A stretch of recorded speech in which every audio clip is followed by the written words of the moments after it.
Tuhan yang berkuasa itu membentuk kami dari hari ke hari sehingga kami semakin serupa dengan Kristus.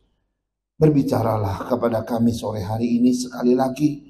Kami ingin mendengar suara-Mu sebagai pesan yang indah bagi kami, bagi hidup kami ke depan.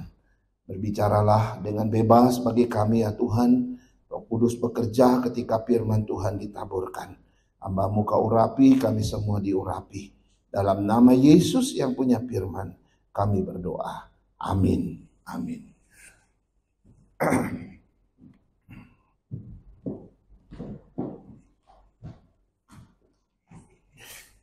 Iya, shalom Bapak Ibu Saudara sekalian.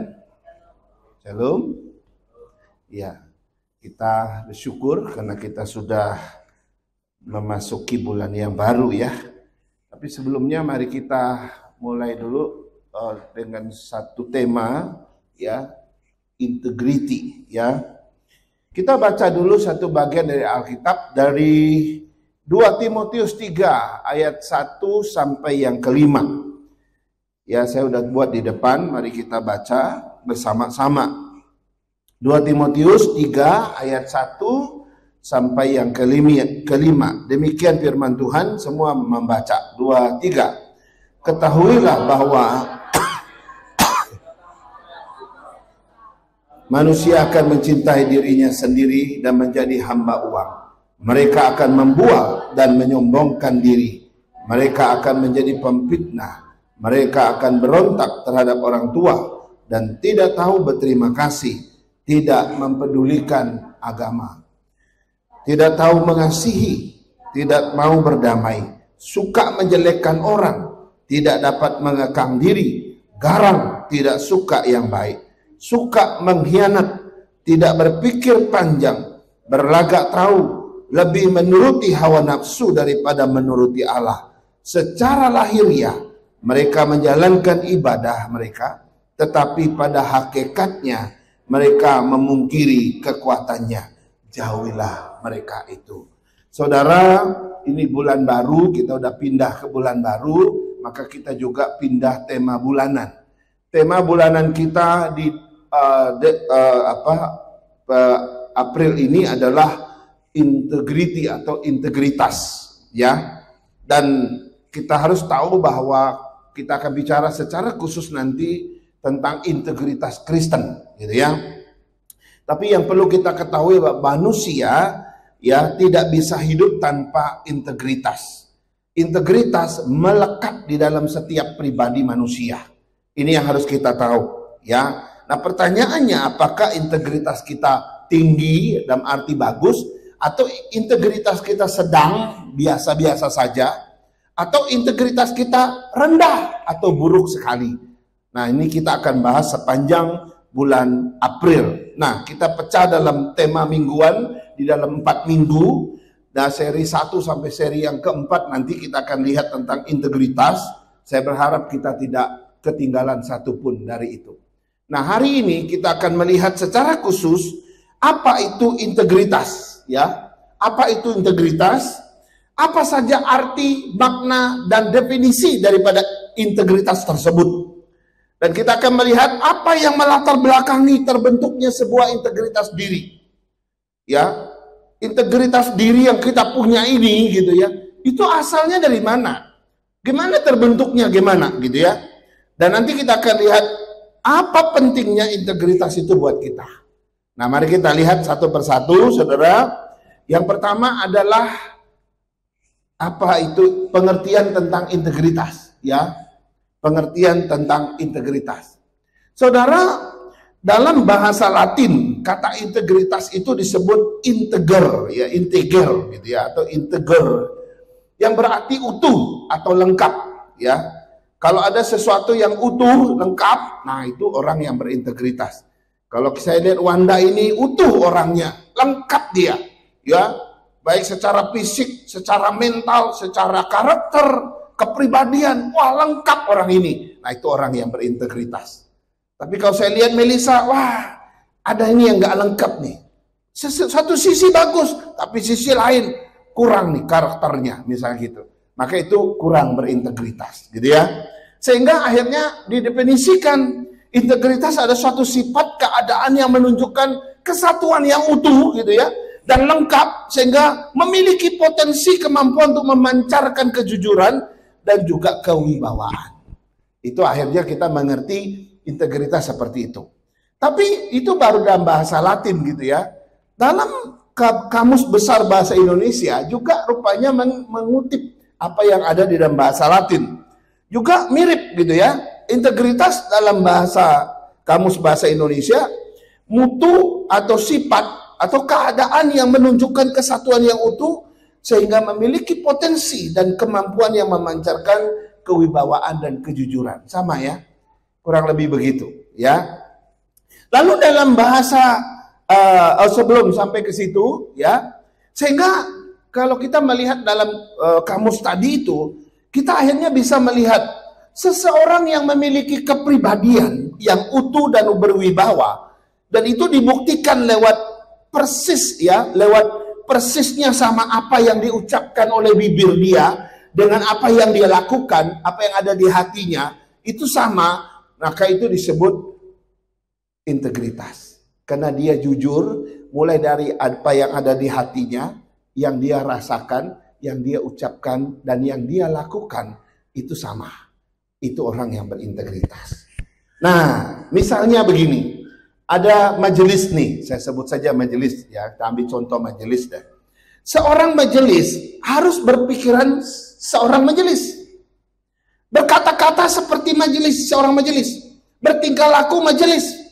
Bersikap majelis. Sehingga ia dapat diterima dan dipercayai, serta dihargai sebagai seorang majelis, baik oleh istrinya, oleh suaminya, oleh anak-anaknya, oleh tetangganya, oleh jamaatnya, dan masyarakat luas. Ya, entah di rumah, di kantor, di jamaat, atau di mana saja dia berada. Dia dianggap sebagai majelis. Itu disebut dia berintegritas sebagai majelis. Ya, kita bisa ambil contoh banyak hal ya. Nah, sekarang kita lihat dalam bahasa Yunani. Dalam bahasa Yunani, ternyata integritas disebut integrare gitu ya. Nggak usah dihafal istilah itu, tapi yang jelas mirip juga dengan yang bahasa Yunani apa bahasa Latin tadi gitu ya, yaitu menjadikan sesuatu itu lengkap, menjadikan sesuatu itu menjadi utuh. Itu artinya, misalnya saya ambil contoh ya, ini apa namanya ini pointer gitu ya. Kalau saya copot ini baterainya, berfungsi nggak? Nggak berfungsi. Ya, saya copot ada mata di sini nih yang bisa bikin kayak begitu tuh, apa namanya itu? Laser, kayak ada laser itu. Kalau saya copot itu bukan pointer namanya. Tapi semua bagian ini udah dimasukin satu persatu sehingga menjadi utuh, satu kesatuan yang lengkap, maka ini disebut pointer. Nah, pointer berintegritas sebagai pointer, gitu ya. Ini contoh pada benda gitu ya. Nah, manusia yang semula nggak tahu apa-apa tentang integritas, lalu diajar tentang integritas, sehingga karakternya menjadi seorang yang berintegritas. Itulah kita. Dulu kita nggak utuh, dulu kita nggak lengkap, gitu ya. Gambaran hidup yang utuh itu kayak apa? Nah, sekarang saya mau kasih tahu. Kalau kita bicara tentang dulu kita ada utuh, dulu kita nggak lengkap, kita lahir nggak ada orang langsung berintegritas, betul ya? Ada nggak bayi begitu lahir, wah ini orang bayi ini langsung orangnya, bayi ini berintegritas luar biasa? Nggak ada ya? Karena nanti integritas itu baru kita dapatkan setelah dalam proses kehidupan, betul? Tidak didapat dari proses lahir, saudara. Ya, nggak ada itu integritas. Masih di kandungan begitu lahir langsung punya integritas tinggi, itu nggak ada. Nanti kita akan lihat. Sehingga kalau kita lihat berdasarkan firman Tuhan, saudara, integritas itu dapat digambarkan seperti ini. Ya, saya ambil contoh ya. Misalnya dari apa ini? 1 Petrus 3 ayat 16. Dan dengan hati nurani yang murni. Kalau orang punya hati nurani yang murni, itu salah satu ciri orang yang berintegritas. Supaya mereka yang memfitnah kamu karena hidupmu yang saleh. Hidup yang saleh itu juga bicara tentang integritas. Dalam Kristus menjadi malu karena fitnahan mereka itu. Saudara, orang kalau punya hati nurani yang murni, hidupnya menjadi saleh sekali. Saleh tahu ya, saleh itu rohani sekali, atau saleh dalam pengertian kesalehan gitu ya. Itu bicara tentang orang yang berintegritas secara rohani. Cek. Nah, kalau orang itu punya hati nurani yang murni, hidupnya penuh dengan kesalehan, saudara, orang nggak bisa fitnah. Orang fitnah kamu, orang boleh ngomong A sampai Z. Si itu tuh diomongin gitu ya. Tapi orang lain melihat, enggak kok, orangnya enggak begitu. Orangnya baik, orangnya saleh. Sehingga yang fitnah kamu itu menjadi malu sendiri. Kenapa? Karena yang difitnah itu orang yang berintegritas, saudara. Orang yang berintegritas enggak bisa difitnah. Oke? Yang kedua, dalam Titus 2 ayat 7 dan 8. Ya, saya baca ya. Dan jadikanlah dirimu sendiri suatu teladan dalam berbuat baik. Teladan itu bicara integritas, saudara. Hendaklah engkau jujur. Jujur bicara tentang integritas. Bersungguh-sungguh dalam pengajaranmu, sehat dan tidak bercelah. Dan seterusnya. Jadi gambaran hidup yang berintegritas itu di situ dapat kita simpulkan. Itu orang yang saleh, orang yang jujur gitu ya. Orang yang sehat dalam arti hidup dalam kebenaran. Dia tidak bercelah. Ini berdasarkan definisi ini, saudara. Nah, sekarang kita lihat dalam bahasa Ibraninya. Dalam bahasa Ibrani itu disebut tuma. Ya, tuma. Ya, tuma ini apa ya? Nah, tuma artinya apa? Saleh, jujur, tulus, menjauhi kejahatan. Kalau kita ambil dalam bahasa dalam Amsal gitu ya, karena ini memang diambil angkat dari pengertian Amsal. Dalam bahasa Inggrisnya itu pakai integrity ya. Nah, misalnya Amsal 11 ayat 5. Jalan orang saleh diratakan oleh kebenarannya, tetapi orang fasik jatuh karena kefasikannya. Jadi kesalehan atau saleh itu adalah satu ciri orang yang berintegritas atau perbuatan orang yang berintegritas. Ayat 3 dari pasal 11, orang yang jujur dipimpin oleh ketulusannya. Saudara, orang yang jujur, orang yang tulus itu juga bicara tentang integritas. Amsal 10 ayat 29, jalan Tuhan adalah perlindungan bagi orang yang tulus, tetapi kebinasaan bagi orang yang berbuat jahat. Sekali lagi bicara orang yang tulus. Amsal 16 ayat 17, menjauhi kejahatan itu adalah jalan orang jujur. Jadi kalau kau menjauhi kejahatan, itu jalannya orang jujur. Dan itu adalah jalannya orang yang berintegritas juga. Saudara bisa melihat ya. Nah, sekarang kita bisa simpulkan, saudara, dalam pengertian ini. Yang pertama adalah dari pengertian dan definisi yang tadi kita sudah sebutkan, maka minimal ada 8 perbuatan, 8 sifat, ya, 8 sikap atau 8 perbuatan daripada integritas. Yang pertama, jujur, ya, tulus, setia, komitmen, bertanggung jawab, dapat dipercaya, konsisten, dan bermartabat. Itu bicara tentang integritas. Wow. Berat ya? Yang kedua, integritas Kristen berbicara tentang hidup yang selaras dengan nilai-nilai ajaran firman Tuhan yang mencakup kejujuran, kesalehan, ketulusan, kebenaran, kesetiaan dalam berbagai aspek kehidupan.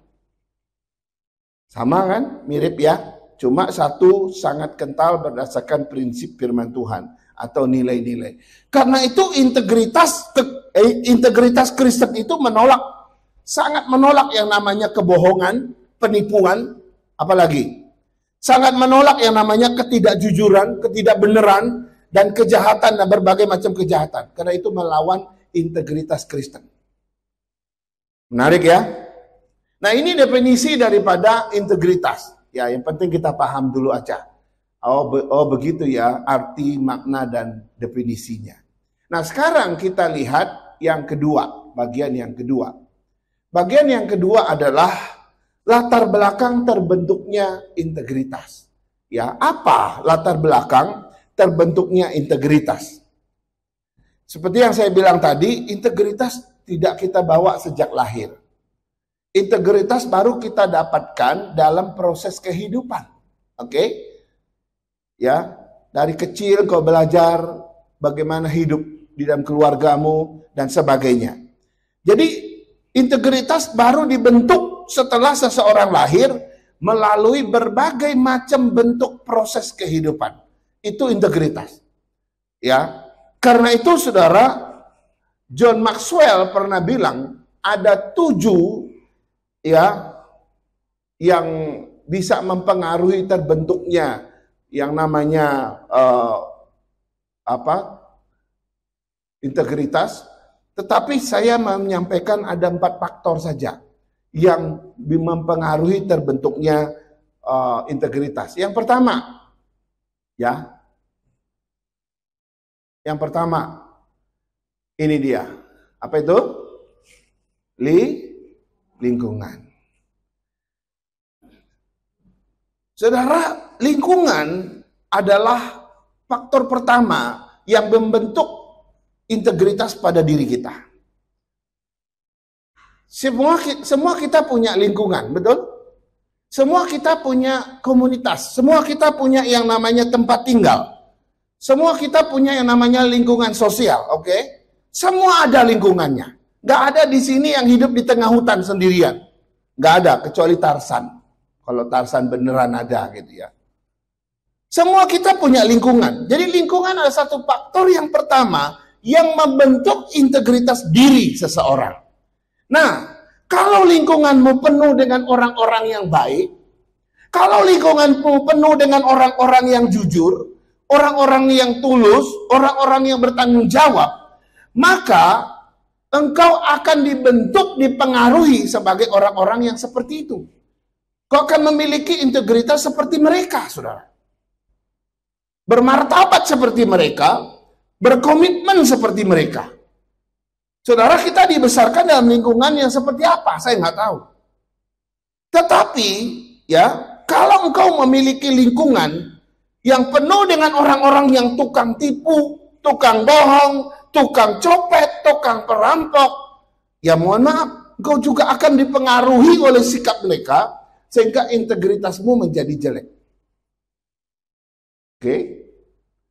Saudara, saya tidak mau sebut namanya, saya tahu namanya. Di Sumatera Selatan, ada satu kampung, saudara, terkenal sekali. Apakah kalian pernah mendengar ini? Saya nggak tahu. Ada satu kampung. Mulai dari kakek sampai cucu-cucu itu jadi perampok. Jadi tukang curi juga. Ada yang tahu kampung itu? Saya bisa menyebutnya, tapi saya nggak sosok. Dari kakeknya, dari papa sampai anak sampai cucu. Itu jadi perampok. Dan merampok mereka nggak cuma di dalam negeri. Sampai ke luar negeri, sampai ke Australia sana. Dan mereka kaya karena perbuatan itu, saudara. Ini fakta. Ini saya pernah tahu langsung, karena saya pernah melewati kampung itu. Jadi kalau kau hidup dalam kampung yang seperti itu, saudara, kira-kira integritasmu ke depan jadi apa? Pasti udah ketebak, integritasmu pasti buruk. Tapi kalau kau hidup dalam kampung yang begitu tenang, yang sangat kuat dengan hukum adat, gitu ya, yang sangat kuat dengan etika, engkau akan lahir dalam integritas yang terpuji, saudara. Mohon maaf ya, saya tidak menggeneralisasi. Saudara, rata-rata anak-anak yang dari kampung sana, dari pedalaman, itu rata-rata orangnya polos, orangnya tulus, saudara. Gampang dibodohi, gampang ditipu, gampang dibohongi. Ini anak-anak yang datang dari pedalaman. Salah satunya dulu saya dari pedalaman juga, kayak Kijang masuk kota, saudara. Bingung-bingung gitu. Dibohongin orang, ya saja. Nah, kenapa kok mereka gampang dibohongi? Karena mereka biasa hidup dalam tatanan kehidupan di kampung itu. Dengan aturan yang jelas sekali dan semua harus saling menghargai di sana. Hidup dalam hukum adat yang begitu ketat. Sehingga nggak boleh sembarang ini, sembarang itu dan sebagainya. Beda dengan orang yang besar di kota. Dia tahu trik-trik yang begitu jahat. Bahkan ketika dalam situasi tertentu. Dia seperti diajar oleh hal-hal yang tidak benar. Sehingga mereka begitu licik dan cerdik dan sebagainya. Beda ya. Nah ini yang pertama, faktor pertama yang membentuk integritas diri kita. Pertama lingkungan kita. Ya, lingkungan kita.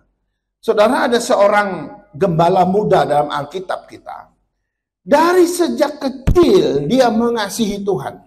Rupanya iman dari neneknya diturunkan kepada mamanya. Mamanya nurunkan iman kepada anak ini, saudara. Sehingga anak ini kemudian menjadi seorang gembala muda yang luar biasa. Dia adalah Timotius. Neneknya yang terkenal sekali dengan imannya, siapa namanya? Siapa? Lois.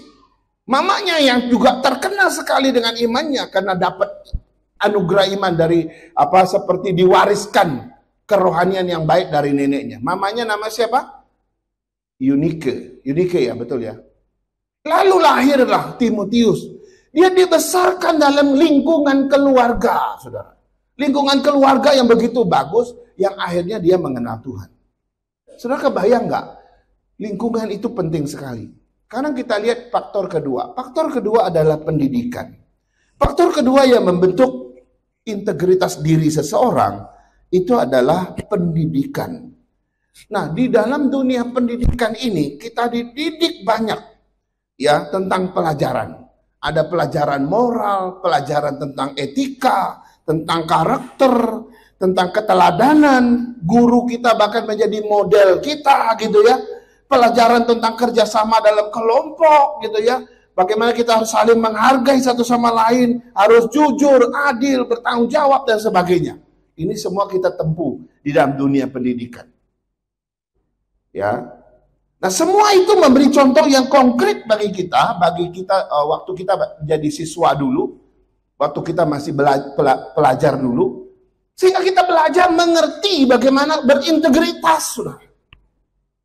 Bagaimana bertanggung jawab, bagaimana kita seia sekata dengan tindakan dan perbuatan kita.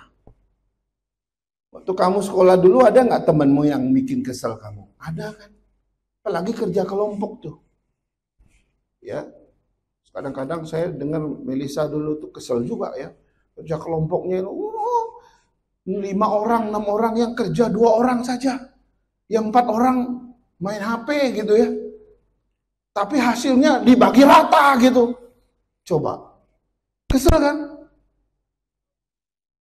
Tapi itu cara guru melatih muridnya supaya apa? Belajar berintegritas. Saya rasa semua kita pernah mengalami itu. Faktor ketiga yang membentuk integritas diri kita, ini pengaruh orang tua. Saudara, orang tua kita adalah orang tua yang selalu paling dekat dengan kita. Dan mereka akan selalu mengajarkan yang positif dengan kita.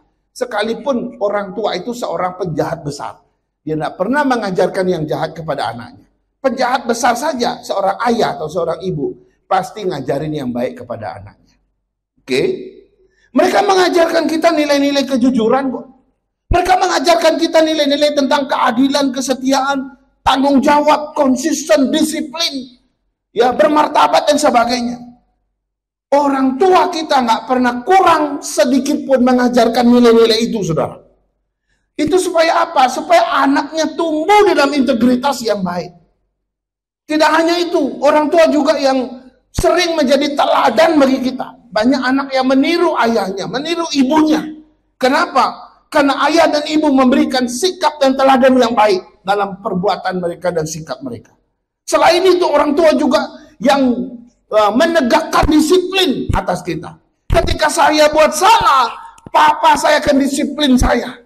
Ketika saya buat kesalahan yang membuat mereka marah, mereka akan menegur saya, mendisiplin saya. Mereka punya hak untuk menegur saya, mendisiplin saya sebagai anak. Supaya apa?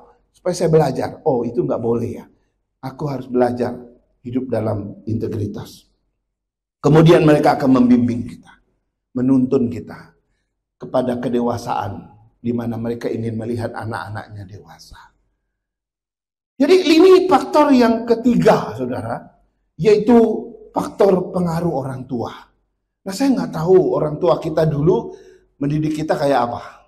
Ya, ada orang tua lepaskan anaknya sama pembantu.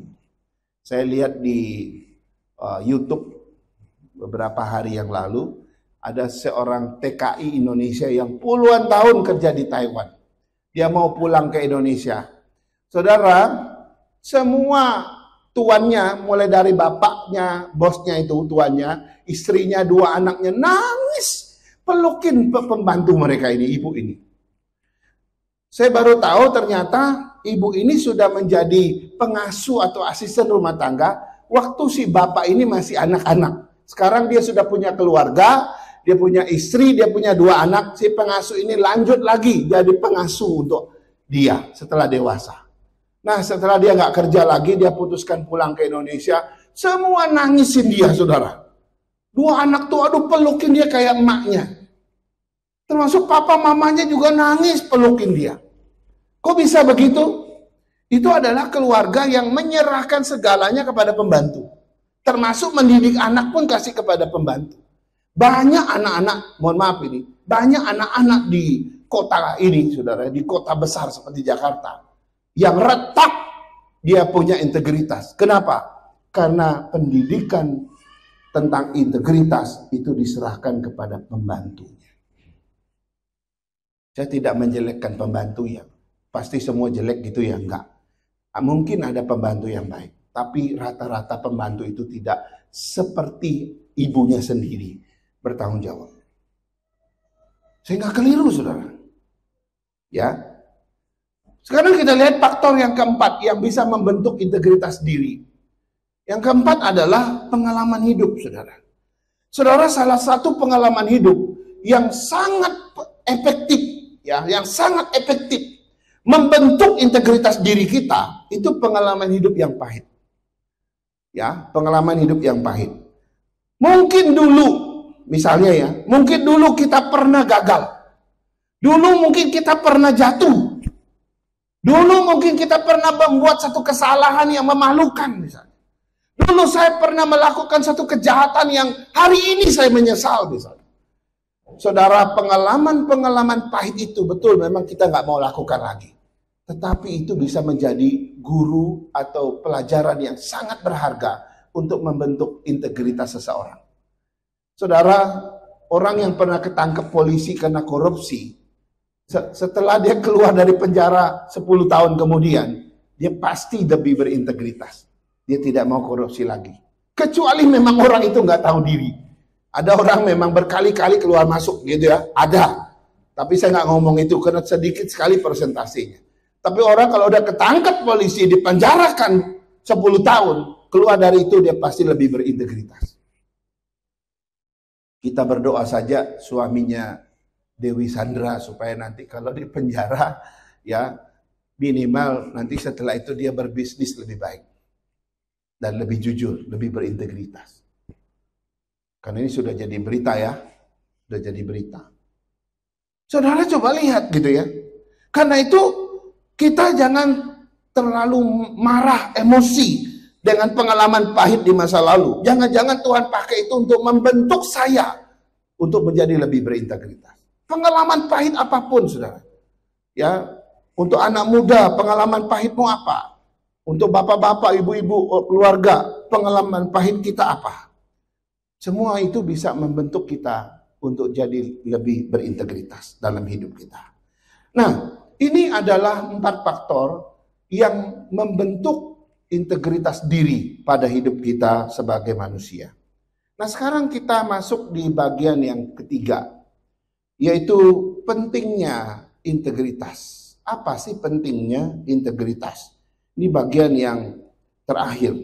Saya ingin kita membaca sekali lagi dari 2 Timotius pasal 3 ayat 1 sampai 5. Coba kita baca dengan bersuara sekali lagi. 2, 3. Ketahuilah bahwa pada hari-hari terakhir akan datang masa yang sukar. Manusia akan mencintai dirinya sendiri dan menjadi hamba uang. Mereka akan membual dan menyombongkan diri. Mereka akan menjadi pemfitnah. Mereka akan berontak terhadap orang tua dan tidak tahu berterima kasih, tidak mempedulikan agama, tidak tahu mengasihi, tidak mau berdamai, suka menjelekkan orang, tidak dapat mengekang diri, garang, tidak suka yang baik, suka mengkhianat, tidak berpikir panjang, berlagak lebih menuruti hawa nafsu daripada menuruti Allah. Secara lahiriah mereka menjalankan ibadah mereka, tetapi pada hakikatnya mereka memungkiri kekuatannya. Jauhilah mereka. Saudara, saya mau kasih tahu, zaman di mana kita hidup hari ini, saudara, ini adalah zaman yang semakin sukar, zaman yang semakin jahat, semakin rusak. Ini tulisan daripada di dalam Timotius, ya. Nah, kalau kita hidup biasa-biasa saja di zaman ini, saudara, kita akan binasa oleh zaman ini. Zaman kita yang dilukiskan di dalam 2 Timotius ini, itu adalah zaman yang makin lama makin tidak berintegritas. Itu zaman ini.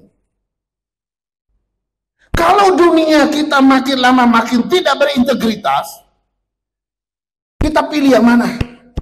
Apakah kau pilih ikut arus seperti itu menjelang kedatangan Tuhan, atau kau pilih tetap berintegritas sekalipun zaman ini sukar? Saya nggak tahu.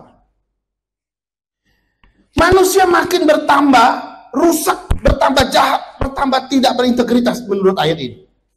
Dan Alkitab pernah berkata, kalau garam sudah menjadi tawar, maka sudah tidak ada gunanya lagi selain diinjak-injak orang. Itulah keadaan di akhir zaman nanti, saudara. Dan bukan nanti, sekarang ini sudah terjadi.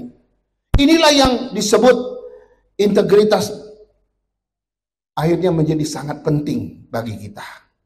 Dunia boleh menjadi tawar, tapi orang Kristen integritasnya harus tetap asin. Sehingga dunia yang tawar ini boleh diasinkan oleh orang Kristen karena integritasnya yang tinggi. Saudara, ada 4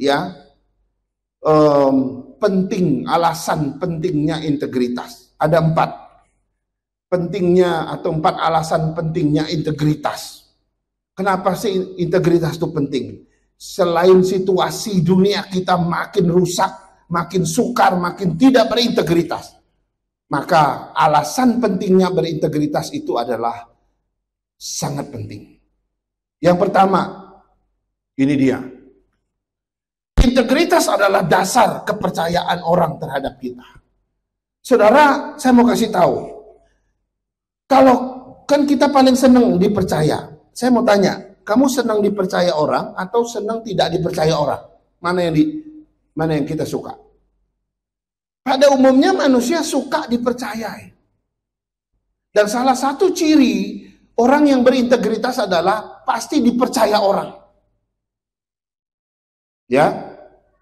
Jadi kalau kita mau orang percaya sama kita, maka kita harus tetap berintegritas. Ya. Kenapa, saudara? Nah, ini dia.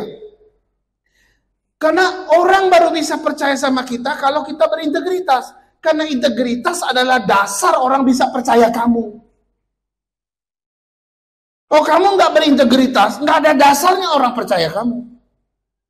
Saya mau naik jabatanmu, saya ingin tunjukkan yang terbaik untuk bos saya. Ya, hiduplah berintegritas, kerjalah dengan berintegritas. Nanti bosmu bisa lihat, wah ini Mas ini hebat ini. Ini layak dipercaya orang ini. Maka makin dia kasih tanggung jawab yang besar. Tapi kalau kita tidak berintegritas, orang nggak bakal percaya kita. Saudara, zaman ini makin orang nggak percaya orang. Kenapa? Karena integritas sudah mulai hilang di muka bumi. Pertanyaannya, apakah kau akan memilih tetap berdiri sebagai orang berintegritas, sebagai orang Kristen yang percaya Tuhan? Aku harus tetap berintegritas. Sekalipun dunia ini sudah tidak berintegritas, saya harus tetap berdiri sebagai orang yang berintegritas. Mohon maaf, saya bisa menebak satu hal. Makin dunia ini makin dekat di dalam akhir yang makin ke akhir zaman, saudara. Hanya orang Kristen yang sungguh-sungguh berintegritas lah yang lebih unggul. Sekarang aja kita bisa lihat perbedaannya. Teman kita Kapten Darius, pilot Citylink yang selalu main bulu tangkis dengan kita hari Sabtu. Dia pernah cerita begini. Ya, banyak sekali teman-teman pilot dia itu yang di PHK di maskapai Lion. Ada yang sudah nganggur lebih dari hampir 10 tahun. Padahal masih sangat bagus. Lalu waktu dia besuk mereka satu persatu, dia tanya, kenapa kalian tidak coba melamar ke luar negeri? Khususnya di Timur Tengah. Karena Timur Tengah itu nampaknya membutuhkan tenaga pilot banyak sekali. Kebetulan salah satu teman dia, orang kita yang juga kita kenal namanya Thomas, dia dikontrak di Turki, saudara. Sejak di PHK itu. Tahu nggak jawaban teman-teman itu yang, mohon maaf nih, teman-teman Muslim. Aduh, susah. Di negara Islam saja, mereka nggak mau terima orang Muslim. Negara Islam itu kalau soal pilot, mereka lebih pilih orang Kristen. Coba. Nah, gitu ya? Iya. Negara Islam saja, pilihnya pasti pilot Kristen. Kalau yang Muslim, mereka nggak berani. Takut terpapar apa gitu. Apalagi dari Indonesia. Jadi coba lihat. Penting nggak integritas tuh? Penting sekali. Kalau kau punya integritas sebagai orang Kristen begitu tinggi, yakinlah kau akan menang dalam persaingan. Kau nggak akan nggak susah untuk hidup di dunia ini. Di zaman-zaman yang sukar itu. Sebab dunia ini tetap akan melihat mana yang berintegritas. Jadi kalau kita lihat di sini, saudara, dunia boleh semakin rusak, semakin sukar, tapi kalau engkau berintegritas, dunia itu tetap baik untuk kita. Yang kedua, apa pentingnya integritas? Integritas itu mempunyai pengaruh yang sangat tinggi, saudara. Ya, dalam dunia kepemimpinan, saudara, pengaruh itu adalah kunci sukses seorang pemimpin.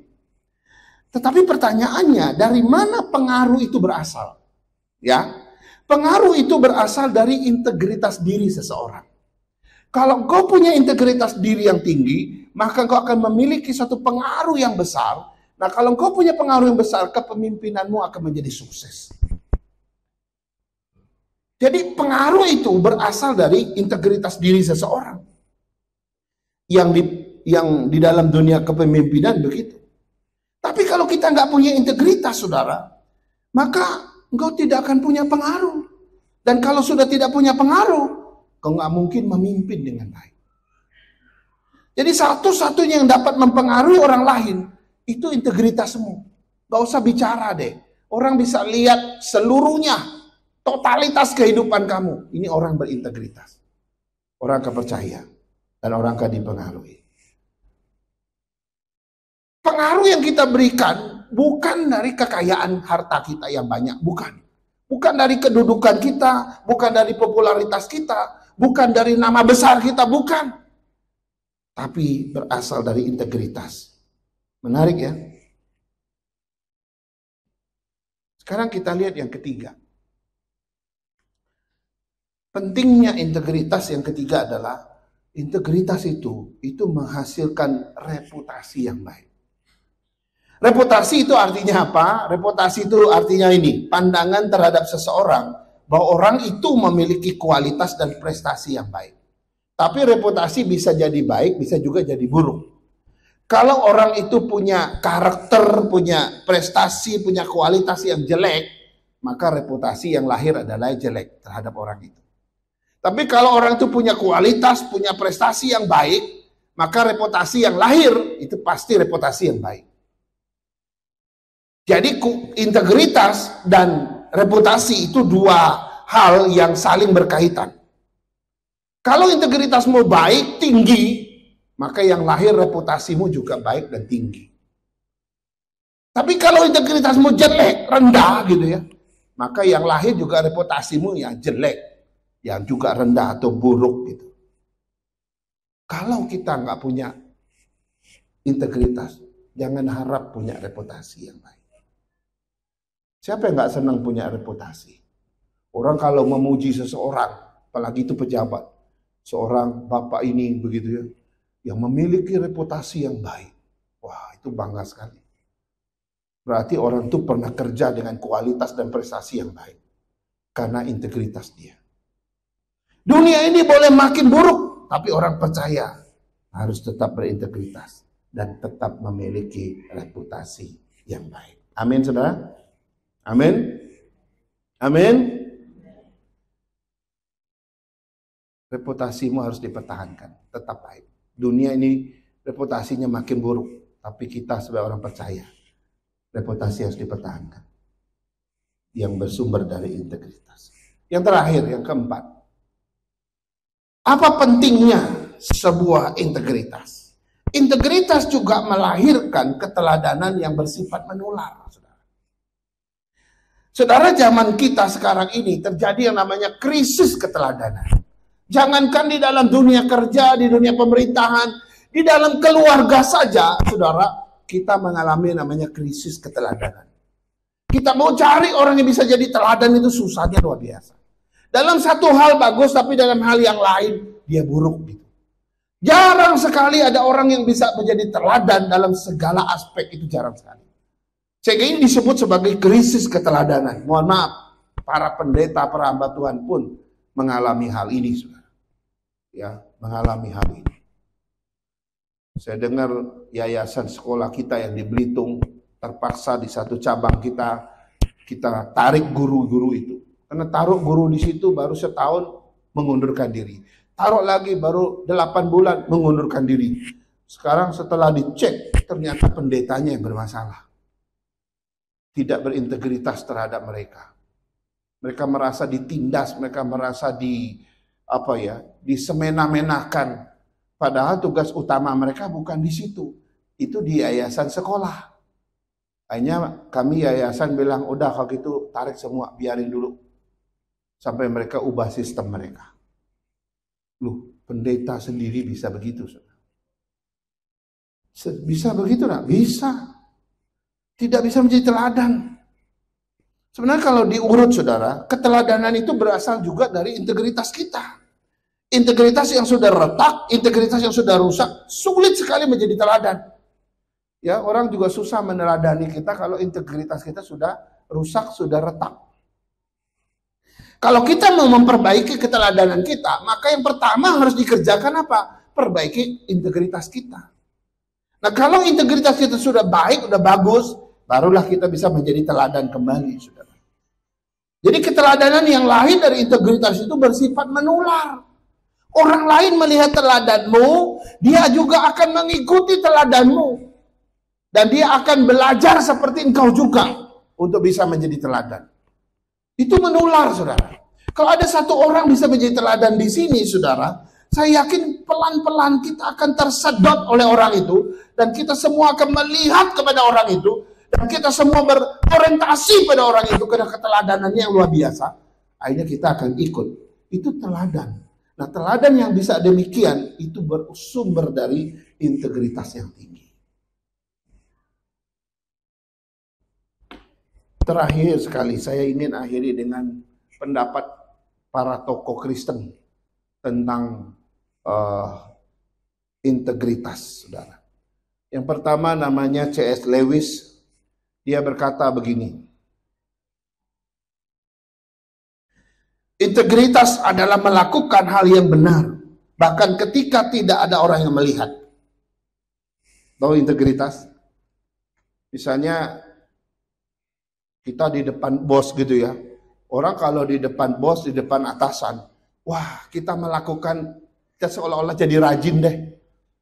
Tapi begitu bos melangkah keluar, sudah tidak terlihat lagi, langsung kita jadi orang yang malas.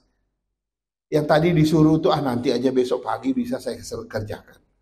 Itu orang yang nggak berintegritas. Nah, yang dimaksud dengan C.S. Lewis, Ketika bosmu ada, kamu mengerjakan dengan rajin, dengan tekun, dengan disiplin. Ketika bosmu tidak melihat kamu, tidak ada siapapun melihat, cuma kamu di situ, kamu tetap dengan disiplin bekerja dengan bertanggung jawab. Itu orang yang berintegritas menurut C.S. Lewis. Menurut Billy Graham bilang begini, integritas adalah esensi dari segalanya yang sukses. Ketika Anda memiliki integritas, maka semua yang lain akan mengikuti. Saudara, banyak orang sukses di dunia ini itu dimulai karena dia orang berintegritas. Ketika seseorang memiliki integritas yang tinggi menurut dia, nanti yang lain ngikut gitu. Kesuksesan, keberhasilan, ya, target tercapai, semuanya bisa mengikuti. Orang yang ketiga, Charles Swindoll, ya, dia berkata begini, integritas bukanlah sesuatu yang ditampilkan, dipamerkan kepada orang lain, tetapi integritas adalah bagaimana kita berperilaku di belakang mereka. Ini mirip dengan C.S. Lewis tadi. Bukan sesuatu yang ditampilkan, dipamerkan. Wah, saya pernah lihat orang kayak gitu. Ya, wah sibuk gitu ya, kalau lagi banyak orang, begitu sepi orang, dia lesu gitu kelihatannya gitu ya. John Maxwell. Nah, ini John Maxwell punya kata-kata. Integritas adalah konsistensi antara nilai dan tindakan, memiliki keberanian untuk bertindak sesuai dengan nilai-nilai Anda, memiliki kejujuran untuk mengakui realitas dan menjadi diri Anda sendiri walaupun ada konsekuensinya. Mungkin satu kantor itu berkata A, tapi kamu tetap bilang B karena kamu konsisten dengan nilaimu. Nah, berani enggak kamu tampil sendirian walaupun ada konsekuensinya? Mungkin satu kantor akan mengucilkan Anda, ya, mencibir Anda dan sebagainya. Orang yang terakhir, Rick Warren. Ini yang menarik nih, perkataan Rick Warren. Integritas adalah ketika kata-kata Anda, tindakan Anda, reaksi Anda, rencana Anda, tujuan Anda berjalan bersama-sama. Tidak ada yang beda, tidak ada yang di sini beda, di sana beda, nggak ada. Ini antara ucapan dan tindakan itu satu. Jadi ayo mari kita menjadi orang yang berintegritas Kristen, khususnya hidupin dalam rangka menghidupi firman Tuhan, nilai-nilai kekristenan dan nilai-nilai iman kita. Jadilah orang Kristen yang tetap berdiri tegak dalam integritas yang tinggi, walaupun zaman ini sedang hancur dalam integritas. Mari kita berdoa. Kami bersyukur dan berterima kasih ya Allah. Kau telah mengajarkan kami tentang integritas hari ini. Kami bahkan tidak mengerti bagaimana kami hidup dalam integritas yang tinggi. Kami semua sedang belajar. Kami semua sedang berupaya untuk menjadi orang Kristen yang berintegritas. Mungkin kami masih jauh dari kata baik atau tinggi. Tapi kami sedang menuju ke sana Tuhan. Kami ingin menjadi orang Kristen yang berintegritas dalam banyak hal. Sehingga kami sungguh-sungguh bisa tetap berdiri tegak di tengah zaman yang makin rusak ini. Pakai kami Tuhan dengan cara-Mu, tanamkan integritas iman rohani kami, supaya kami tetap hidup di dalam iman dan percaya kami akan Tuhan. Berkati firman-Mu, berkati kami semua yang sudah mendengar. Biarlah Roh Kudus bekerja terus di dalam hati kami, hingga ini tumbuh dalam membentuk integritas kami melalui firman Tuhan. Dalam nama Yesus kami berdoa. Amin. Amin.